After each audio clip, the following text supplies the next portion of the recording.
नमस्कार। खबरों के इस बुलेटिन च तुहाडा स्वागत। मैं हाँ परमिंदर कौर। पहला पेश ने चुणवीं खबरां। केंद्रीय खेड मंत्री अनुराग ठाकुर ने नवी दिल्ली के मेजर ध्यानचंद नैशनल स्टेडियम तो आज़ादी का अमृत महोत्सव तहत देशव्यापी fit India Freedom Run season 2 की शुरुआत की। अमृतसर विच अटारी के स्वर्ण जयंती गेट विखे फिट इंडिया फ्रीडम रन तहत BSF वालों समागम करवाए गए। आज़ादी के घोल विच जलियांवाले बाग के योगदान को याद किया गया।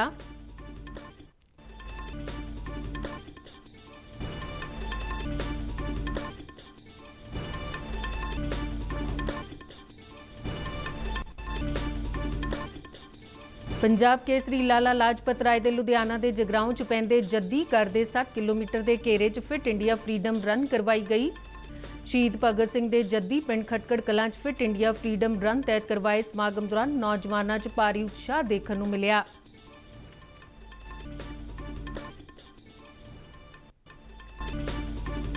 लॉर्ड्स क्रिकेट टेस्ट मैच विच भारत पहले दिन के स्कोर 3 विकटां के नुकसान से बनाईयां 276 दौड़ां तो अगे खेडना शुरू करेगा।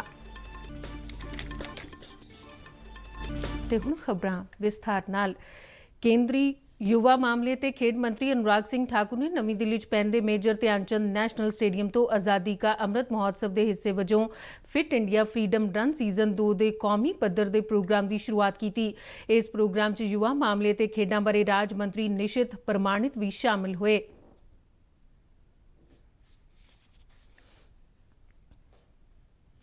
Fit India Freedom Run season 2 Delhi समेत देश के 9 होर अहम स्थानों पर करवाई गई। इन्हां अहम स्थानों च उत्तर प्रदेश के इलाहाबाद च पैंदा चंद्रशेखर आज़ाद पार्क, अंडेमान ते निकोबार द्वीप समूह के पोर्ट ब्लेयर के सैलूलर जेल, हिमाचल प्रदेश के लाहौल स्पीति जिले च पैंदी काजा पोस्ट, मुंबई के गेटवे ऑफ इंडिया, असम के तेजपुर के चित्रलेखा उद्यान जिसनों कोल पार्क भी किया जाता है। अमृतसर की अटारी सरहद, झांसी के रेलवे स्टेशन, लेह और चेन्नई भी शामिल ने। इन्हां थावां ते फिट इंडिया फ्रीडम रन संबंधी समागम CRPF, CISF, ITBP, BSF, NSG, SSB, railway ते NYKS वालों करवाए गए। अनुराग ठाकुर ने इन्हां थावां ते हिस्सा लैण वालियां नाल वर्चुअल ढंग नाल गलबात भी की। उसकी ट्रांसपोर्टेशन में, लेकिन जिस ऐतिहासिक स्थान से आप रानी लक्ष्मीबाई की बात करें तो आज भी देश के करोड़ों युवाओं को प्रेरणा देती हैं। ऐतिहासिक स्थल है। वहीं पर मेजर ध्यानचंद जी जिनके स्टेडियम में हम आज यहाँ पर नेशनल स्टेडियम में हैं, हॉकी के जादूगर उसके साथ जोड़कर देखा जाता है। ऐसी बहुत सारी बातें झांसी के बारे में कही जा सकती हैं। महात्मा गांधी जी ने भी अगर भारत को जानने के लिए पूरी ट्रेन यात्रा की तो उसमें भी रेल विभाग उस तरह से जुड़ सकता है। और हम चाहते हैं कि आज के युवाओं को भी फिटनेस की डोज आधा घंटा रोज देने के लिए रेलवे विभाग न केवल नौकरी दे बल्कि जागरूकता अभियान भी नीचे तक चलाए। फिट इंडिया फ्रीडम रन अज तो शुरू हो गई है तो ये 2 अक्तूबर तक चलेगी। इस दौरान आम लोग अपनी पसंद का रूट चुन सकते हैं और अपनी रफ्तार नाल दौड़ सकते हैं। अज तो फिट इंडिया के वैबसाइट पर रजिस्ट्रेशन शुरू हो गई है। हिस्सा लैण वाले अपना डाटा वैबसाइट पर अपलोड कर सकते हैं और सर्टिफिकेट डाउनलोड कर सकते हैं। देश की आज़ादी के 75वें साल च करवाए जा रहे आज़ादी का अमृत महोत्सव तहत देश भर च अज तो शुरू हुई fit India Freedom Run season 2 तहत अमृतसर के अटारी च पैंदे स्वर्ण जयंती गेट विखे सीमा सुरक्षा बल की पंजाब फ्रंटियर वालों विशेष समागम करवाया गया।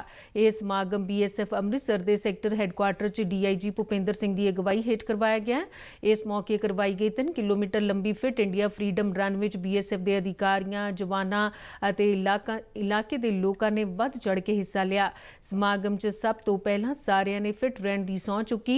इस मौके देश की आज़ादी च अहम योगदान पाने वाले शहीदों दी कुर्बानियों को भी याद किया गया। हमने JCB अटारी से, जो कि देश की एक आइकॉनिक बिल्डिंग है, यहाँ से हमने फिट इंडिया मूवमेंट का जो प्रधानमंत्री साहब ने लॉन्च की है उसके साथ में हमने यहाँ से मैराथन लॉन्च किया एक अपना। और हमारा जो एम है कि हम फिटनेस का संदेश जो आसपास के इलाके हैं वहाँ पर फैलाएं। ਦੇਸ਼ ਦੀ ਆਜ਼ਾਦੀ ਲਈ ਜਾਨਾਂ ਵਾਰਨ ਵਾਲੇ ਸੂਰਬੀਰਾਂ ਦੀ ਯਾਦ ਅਤੇ ਫਿਟ ਇੰਡੀਆ ਫਰੀडम ਰਨ ਦੇ ਸਬੰਧ 'ਚ ਅੰਮ੍ਰਿਤਸਰ ਦੇ ਜਲਿਆਂਵਾਲੇ ਬਾਗ ਤੋਂ ਕੰਪਨੀ ਬਾਗ ਤੱਕ ਨਹਿਰੂ ਯੁਵਾ ਕੇਂਦਰ ਵੱਲੋਂ ਫਰੀडम ਰਨ ਕਰਵਾਈ ਗਈ। ਇਸ 'ਚ ਵੱਖ-ਵੱਖ ਕਾਲਜਾਂ ਦੇ NCC ਕੈਡਿਟਾਂ ਤੇ ਨਹਿਰੂ ਯੁਵਾ ਕੇਂਦਰ ਦੇ ਵਲੰਟੀਅਰਾਂ ਵੱਲੋਂ ਹਿੱਸਾ ਲਿਆ ਗਿਆ। ਸਮਾਗਮ 'ਚ ਵਿਧਾਨਕਾਰ ਸੁਨੀਲ ਦੱਤੀ ਅਤੇ ਨਹਿਰੂ ਯੁਵਾ ਕੇਂਦਰ ਦੀ ਜ਼ਿਲ੍ਹਾ ਯੁਵਾ ਅਧਿਕਾਰੀ ਆਕਾਂक्षा ਨੇ ਵੀ ਹਿੱਸਾ ਲਿਆ। ਇਸ ਫਰੀडम ਰਨ ਦਾ ਮੁੱਖ ਮਕਸਦ ਆਜ਼ਾਦੀ ਦਿਹਾੜੇ ਦੇ 75ਵੇਂ ਸਾਲ 'ਚ ਦੇਸ਼ ਦੇ ਨੌਜਵਾਨਾਂ ਨੂੰ ਫਿਟ ਰਹਿਣ ਦਾ ਸੁਨੇਹਾ ਦੇਣਾ ਤੇ ਦੇਸ਼ ਦੇ ਆਜ਼ਾਦੀ ਪਰਵਾਨਿਆਂ ਨੂੰ ਸੱਚੀ ਸ਼ਰਧਾਂਜਲੀ ਦੇਣਾ ਹੈ। ਆਜ਼ਾਦੀ ਦੀ ਲੜਾਈ 'ਚ ਜਲਿਆਂਵਾਲੇ ਬਾਗ ਨੇ ਅਹਿਮ ਭੂਮਿਕਾ ਨਿਭਾਈ ਸੀ, ਜਿਸ ਨੂੰ ਧਿਆਨ ਵਿੱਚ ਰੱਖਦਿਆਂ ਦੇਸ਼ ਲਈ ਜਾਨਾਂ ਵਾਰਨ ਵਾਲੇ ਸ਼ਹੀਦਾਂ ਨੂੰ ਸ਼ਰਧਾਂਜਲੀ ਦਿੰਦਿਆਂ ਇਸ ਫਰੀडम ਦੀ शुरुआत जलियांवाले बाग तो की गई है। युवा अधिकारी आकांक्षा महावरिया, आप सभी का इस फ्रीडम रन में बहुत बहुत स्वागत करती हूँ। बिहेवियर है उसके अकॉर्डिंग ही आप लोग फ्रीडम रन में पार्टिसिपेट करेंगे। और मैं आपको बताना चाहूंगी कि फ्रीडम रन का आयोजन आज़ादी के अमृत महोत्सव के अंतर्गत कराया। ਨਹਿਰੂ ਯੁਵਾ ਕੇਂਦਰ ਸੰਗਠਨ ਵੱਲੋਂ fit India Freedom Run season 2 ਤਹਿਤ ਲੁਧਿਆਣਾ 'ਚ ਇਤਿਹਾਸਕ ਮਹੱਤਤਾ ਵਾਲੇ ਜਗਰਾਓਂ 'ਚ ਪੈਂਦੇ ਲਾਲਾ ਲਾਜਪਤ ਰਾਏ ਦੇ ਜੱਦੀ ਘਰ ਤੱਕ ਇੱਕ ਦੌੜ ਕਰਵਾਈ ਗਈ। ਇਸ ਵਿੱਚ ਨੌਜਵਾਨਾਂ ਨੇ ਭਾਰੀ ਉਤਸ਼ਾਹ ਨਾਲ ਹਿੱਸਾ ਲਿਆ। ਜਗਰਾਓਂ ਦੀ ਵਿਧਾਨਕਾਰ ਸਰਬਜੀਤ ਕੌਰ ਇਸ ਸਮਾਗਮ 'ਚ ਮੁੱਖ ਮਹਿਮਾਨ ਵਜੋਂ ਸ਼ਾਮਿਲ ਹੋਏ। ਉਹਨਾਂ ਨੌਜਵਾਨਾਂ ਨੂੰ ਆਪਣੇ ਰੋਜ਼ਾਨਾ ਜੀਵਨ 'ਚ ਫਿਟਨੈਸ ਸੰਬੰਧੀ ਸਰਗਰਮੀਆਂ ਨੂੰ ਸ਼ਾਮਿਲ ਕਰਨ ਦੀ ਸਲਾਹ ਦਿੱਤੀ। ਸਮਾਗਮ 'ਚ ਵਿਸ਼ੇਸ਼ ਮਹਿਮਾਨ ਵਜੋਂ ਸ਼ਾਮਿਲ ਹੋਏ ਰਘਬੀਰ ਤੂਰ ਨੇ ਨੌਜਵਾਨਾਂ ਨੂੰ ਫਿਟਨੈਸ ਦੀ ਮਹੱਤਤਾ ਤੋਂ ਜਾਣੂ ਕਰਵਾਇਆ ਅਤੇ ਨਾਲ ਹੀ ਭਾਰਤੀ ਆਜ਼ਾਦੀ ਲਈ ਆਪਣੀਆਂ ਜਾਨਾਂ ਵਾਰਨ ਵਾਲਿਆਂ ਦੀ ਸ਼ਹਾਦਤ ਨੂੰ ਤਾਂ ਉਮਰ ਯਾਦ ਰੱਖਣ ਦੀ ਸਲਾਹ ਦਿੱਤੀ। ਲਾਲਾ ਲਾਜਪਤ ਰਾਏ ਦੇ ਘਰ ਤੋਂ 7 ਕਿਲੋਮੀਟਰ ਦੇ ਘੇਰੇ 'ਚ ਕਰਵਾਈ ਗਈ ਫਰੀडम ਦੌੜ ਵਿੱਚ ਨੌਜਵਾਨਾਂ ਨੇ ਫਿਟਨੈਸ ਜਾਗਰੂਕਤਾ ਸੰਬੰਧੀ ਸਹੁੰ ਚੁੱਕੀ ਅਤੇ ਰਾਸ਼ਟਰ ਗੀਤ ਗਾਉਣ ਮਗਰੋਂ ਦੌੜ ਵਿੱਚ ਹਿੱਸਾ ਲਿਆ। ਅਜੇ ਇਸ ਸਮਾਗਮਾਂ ਨਾਲ ਨੌਜਵਾਨ ਪੀੜ੍ਹੀ 'ਚ ਆਪਣੇ ਸ਼ਹਿਰ 'ਚ ਪੈਂਦੇ ਇਤਿਹਾਸਕ ਮਹੱਤਤਾ ਵਾਲੀਆਂ ਥਾਵਾਂ ਬਾਰੇ ਜਾਗਰੂਕਤਾ ਵਧੀ ਹੈ। ਰਨ ਹੋ ਰਹੀ ਹੈ ਤੇ ਨਾ ਮੋਟਿਵ ਕੀ ਹੈਗਾ? ਖੇਡ ਮੰਤਰਾਲੇ ਨੇ ਬੜਾ ਸੋਹਣਾ ਉਪਰਾਲਾ ਕੀਤਾ ਫਿਟ ਇੰਡੀਆ ਮੂਵਮੈਂਟ ਦੇ ਅੰਦਰ, ਜਿਹਦੇ ਅੰਦਰ ਫਿਟ ਇੰਡੀਆ ਨੂੰ ਫਿਟ ਰਹਿਣ ਦਾ ਇੱਕ ਮੋਟਿਵ ਹੈਗਾ ਸਾਡਾ, ਜਿਹਦੇ ਵਿੱਚ ਫਰੀडम ਰਨ ਕਰਾ ਰਹੇ ਹਾਂ ਆਪਾਂ। ਫਰੀडम ਰਨ 2.0 ਇਹ ਲੁਧਿਆਣਾ ਦੇ 3 ਜਗ੍ਹਾ ਤੇ ਫਿਜ਼ੀਕਲੀ ਹੋ ਰਹੀ ਹੈ। ਵਰਚੁਅਲੀ 675 ਵਿਲੇजेस ਅਸੀਂ ਕਵਰ ਕਰਾਂਗੇ ਫਿਟ ਇੰਡੀਆ ਦੇ ਅੰਦਰ। ਇਹ 3 ਜਗ੍ਹਾ ਜਿਹੜੀ ਹੈ ancestral house of Lala Lajpat Rai, ancestral house of Kartar Singh Sarabha ਔਰ ancestral house of Sukhdev Thapar. ਦੇਸ਼ ਦੀ ਆਜ਼ਾਦੀ ਦੀ 75ਵੀਂ ਵਰ੍ਹੇਗੰਢ ਮੌਕੇ Amrit Mahotsav Fit India Freedom Run season 2 ਤਹਿਤ ਸ਼ਹੀਦ ਭਗਤ ਸਿੰਘ ਦੇ ਜੱਦੀ ਪਿੰਡ ਖਟਕੜ ਕਲਾਂ ਵਿਖੇ ਕਰਵਾਈ ਗਈ।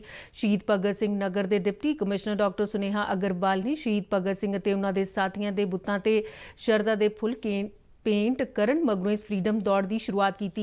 ਉਹਨਾਂ ਇਸ ਮੌਕੇ ਨੌਜਵਾਨਾਂ ਨੂੰ ਚੁਸਤ ਦਰੁਸਤ ਅਤੇ ਤੰਦਰੁਸਤ ਰਹਿਣ ਦਾ ਸੱਦਾ ਦਿੱਤਾ। ਉਹਨਾਂ ਕਿਹਾ ਕਿ ਕੇਂਦਰੀ ਮੰਤਰੀ ਵੱਲੋਂ ਦਿੱਤੇ ਗਏ ਫਿਟ ਇੰਡੀਆ ਦੇ ਸੁਨੇਹੇ ਨੂੰ ਸ਼ਹੀਦ ਭਗਤ ਸਿੰਘ ਜ਼ਿਲ੍ਹੇ ਦੇ ਹਰੇਕ ਪਿੰਡ ਤੱਕ ਪਹੁੰਚਾਇਆ ਜਾਵੇਗਾ। ਇਸ ਦੇ ਨਾਲ-ਨਾਲ ਆਜ਼ਾਦੀ ਦੇ ਸਮਾਗਮਾਂ ਦੌਰਾਨ ਦੇਸ਼ ਲਈ ਜਾਨਾਂ ਵਾਰਨ ਵਾਲੇ ਸ਼ਹੀਦਾਂ ਨੂੰ ਵੀ ਯਾਦ ਕੀਤਾ ਜਾਵੇਗਾ। ਸ਼ਹੀਦ ਭਗਤ ਸਿੰਘ ਯਾਦਗਾਰ ਵਿਖੇ ਨੌਜਵਾਨਾਂ ਦੀ ਇਕੱਠ ਸਮੇਤ ਡਿਪਟੀ ਕਮਿਸ਼ਨਰ ਨੇ ਫਿਟਨੈਸ ਸੰਬੰਧੀ ਸਹੁੰ ਚੁੱਕੀ।